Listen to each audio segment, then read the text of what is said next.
Hello and thank you for joining us on ERi-TV English news broadcast, and do stay tuned for domestic and international news for Monday the 3rd of March. Reporting live from our headquarters in Asmara and inviting you to stay with us is Heaven Johannes, your news anchor for this session.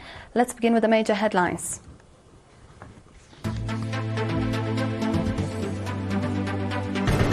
Graduation of technical school students.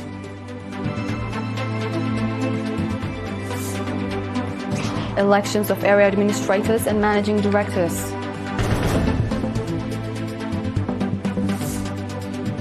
Japan fights worst force blaze in decades. And Namibia shows interest in nuclear cooperation with Russia. In today's domestic news, students from technical schools across the country who traveled to Sawa as part of the 37th round to undergo political and military training have graduated on the 2nd of March. The students from Dek Amhara, Nafa, Asmara, Hagaz, Mayhabar and Halai technical schools completed 6 months of political and military training at the Sawa National Service Training Center. The graduation ceremony was attended by commanders of the Eritrean Defense Forces Training Center, along with teachers and students of the Sawa National Service Training Center, as well as invited guests. During the event, Major General Ramadan Osman Auliai emphasized the significant investment the government is making in youth, aiming to nurture competent individuals who will ensure the continuity of the country and its future generations. He also called on the graduates to be active and exemplary in their assigned roles. Colonel Debesai Gide, commander of the Sawa National Service Training Center, stated that the students have graduated after completing the required military and political training, as well as physical fitness and sports training, among other disciplines. He also expressed confidence that the graduates will meet the expectations of the people and the government, which have provided them with this opportunity. Awards were presented to outstanding students in several categories, including military excellence and discipline. The event featured various cultural, artistic, and entertainment programs.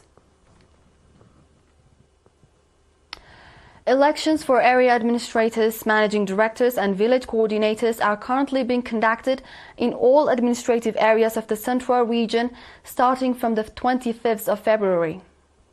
Mr. Hapta Gabramariam from the Central Region Administration stated that awareness-raising activities were carried out 2 months prior to the start of the elections. He also indicated that the election process will continue until 23rd March. Mr. Hapta urged the public to avoid sub-nationalist sentiments and to elect individuals who can serve the people with commitment and diligence. In related news, elections for area administrators, managing directors and village coordinators have been conducted in the administrative areas of Adobha Nus, Rabah La'al, Gama and Alababu in the Adobha subzone. In these elections, 20 area administrators, managing directors and village coordinators, including 6 women, have been elected. Mr. Muhammad Umar Durar, administrator of the subzone, urged the newly elected officials to diligently serve the people who have entrusted them with this responsibility. Various programs in connection with International Women's Day have been organized in the Aordat subzone. Ms. Hassana Umar, secretary of the National Union of Eritrean Women in the subzone, stated that the programs include general knowledge competitions, public campaigns, and promotional activities. Ms. Hassana also noted that on 26 February, a seminar was held focusing on the role of Eritrean women in the struggle for independence, the safeguarding of national sovereignty, and the nation-building process. The seminar was attended by women in the civil service and female high school students. Additionally, a discussion forum on educational progress and female participation was organized. Briefings on the opportunities available to Eritrean women and their participation in national development initiatives were also provided by veteran female fighters. This wraps up our domestic news for this session. Dear viewers, we'll be back with the international ones after the short break.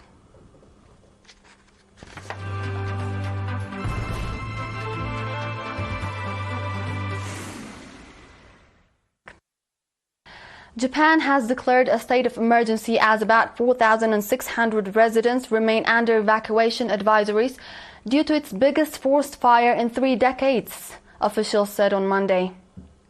More than 2,000 firefighters, backed by military helicopters, are battling the fire rates in the northern region of the country as the blaze burns thousands of hectares of land every day. The fire, which broke out near the city of Ofunatu, follows record low rainfall in the area and last year's hottest summer on record across Japan, as climate change pushes up temperatures worldwide. The fire has consumed approximately 2,100 hectares of land and destroys about 100 houses since it started on Thursday, the country's Fire and Disaster Management Agency said on Monday. In today's final report, Namibia stated that it's interested in cooperating with Russia in a variety of fields, including nuclear energy. Namibia, the world's 4th largest producer of uranium, stated that Russia is a reliable and equal partner and that it's interested in cooperation. The Southern African country and Russia established diplomatic relations in 1990 and have since developed cooperation in the political, economic, trade and humanitarian spheres. Russian Foreign Minister Sergei Lavrov announced it following talks with his Namibian counterpart Peja Muthalinga last year that the two countries are aimed to boost trade and investment in various sectors. Lavrov highlighted opportunities for cooperation in mineral resources, energy, agriculture, tourism and healthcare. Russia's relations with African nations has been showing significant progress in recent years. With this, we conclude our news for this session, dear viewers, and now a quick recap of the major headlines. Graduation of technical school students. Elections of area administrators and managing directors.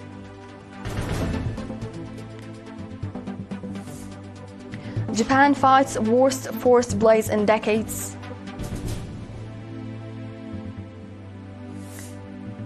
And Namibia shows interest in nuclear cooperation with Russia. This was The World on Monday with ERi-TV English news broadcast. Dear viewers, thank you for joining and have a good night.